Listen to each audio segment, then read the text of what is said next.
Bonjour et bienvenue sur la chaîne Matka Voyage. Aujourd'hui, je te parle de Chiang Mai et de la situation qu'il y a en ce moment. Je ne sais pas si tu en as entendu parler, mais en tout cas, ici, il y a beaucoup de choses qui se passent et je souhaite le partager. Avec le typhon Yagi qui frappe l'Asie du Sud-Est depuis le début du mois de septembre, ainsi qu'avec les fortes pluies, il y a de nombreuses inondations, et y compris à Chiang Mai. Euh, D'ailleurs, ça avait commencé avec Chiang Rai, et là, on observe également des dégâts ici à Chiang Mai. Je vis à Chiang Mai avec mon conjoint, et bien que notre quartier ait été épargné, plusieurs zones ont été fortement touchées.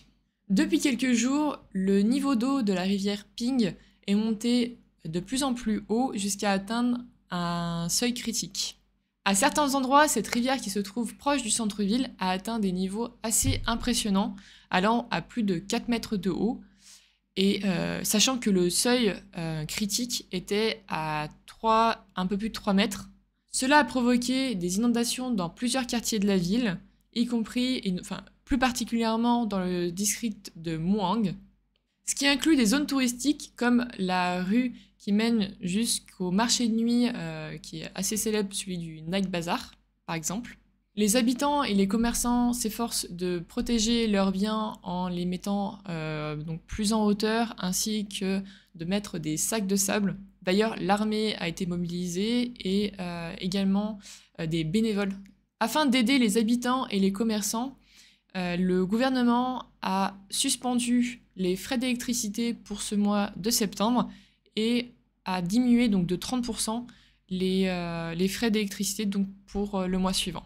Quelques écoles ainsi que des entreprises ont dû fermer temporairement. Par exemple, j'avais besoin de faire des photocopies donc au centre commercial, et j'ai vu en fait un message en anglais indiquant que la personne ne pouvait pas se rendre disponible, du moins le gérant ne pouvait pas se rendre disponible parce que sa maison prenait l'eau. Il faut savoir qu'il y a une maison qui s'est écroulée donc le long de la rivière Ping. Les hôtels qui sont situés en zone basse et qui étaient proches de la rivière ont été aussi impactés. Donc les touristes qui étaient présents ont dû trouver refuge autre part.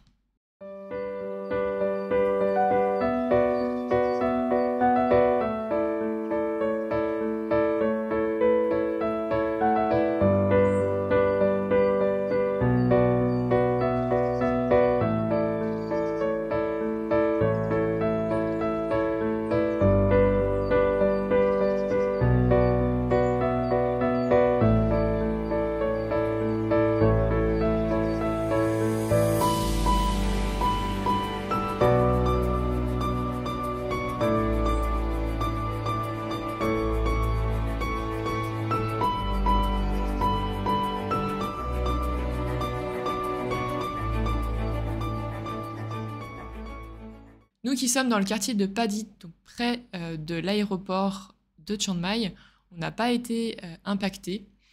Cependant, on a remarqué que les pluies torrentielles, c'était vraiment quelque chose en revenant de notre cours de thaï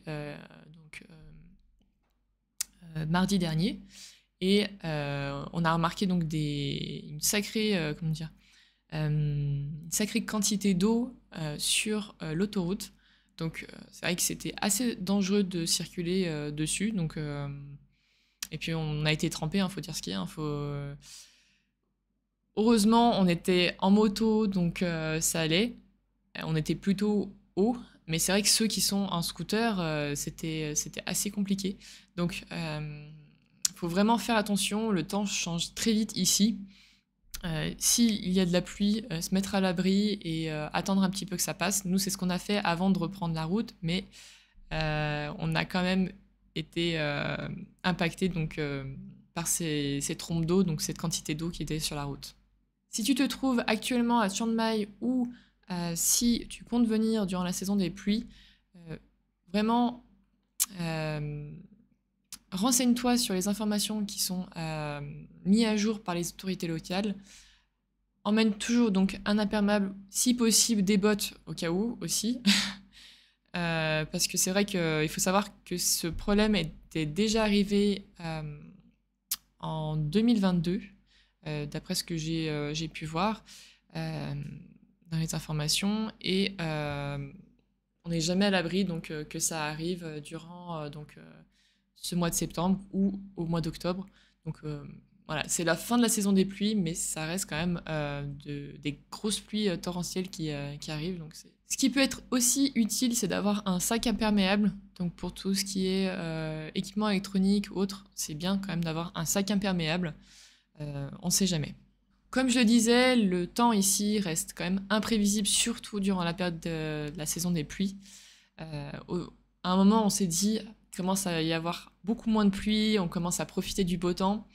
Et finalement, une semaine après, ben voilà, c'est arrivé. Donc, bon, ça arrive, hein, c'est le climat tropical qui fait ça.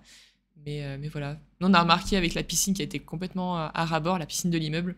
Donc, c'est vrai que on se rend compte vite que ça se remplit vite.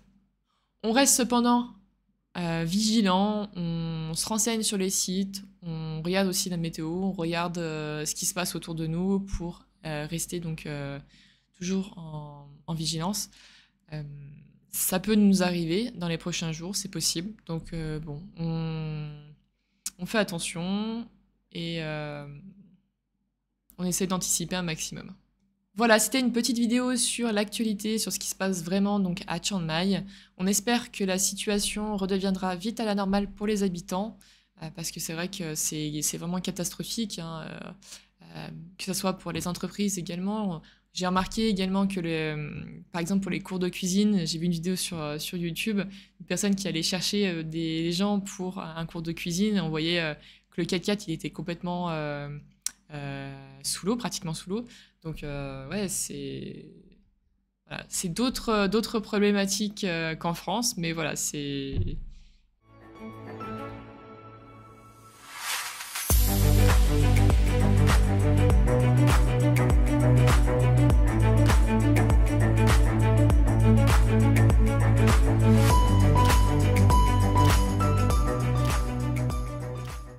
tant qu'il y aura des gens qui resteront solidaires, bon, ça devrait bien se passer. On a quand même proposé notre aide à des gens qu'on connaît ici, au cas où, pour essayer de sauver des affaires ou même héberger. Donc voilà, on reste vigilant, on reste solidaire et on espère que tout rentrera dans l'ordre rapidement. Si tu vis à Chiang Mai ou si tu as des questions sur cette situation, n'hésite pas à me le dire en commentaire. En attendant, prends bien soin de toi et n'oublie pas de t'abonner pour ne pas rater les prochaines vidéos. À très bientôt!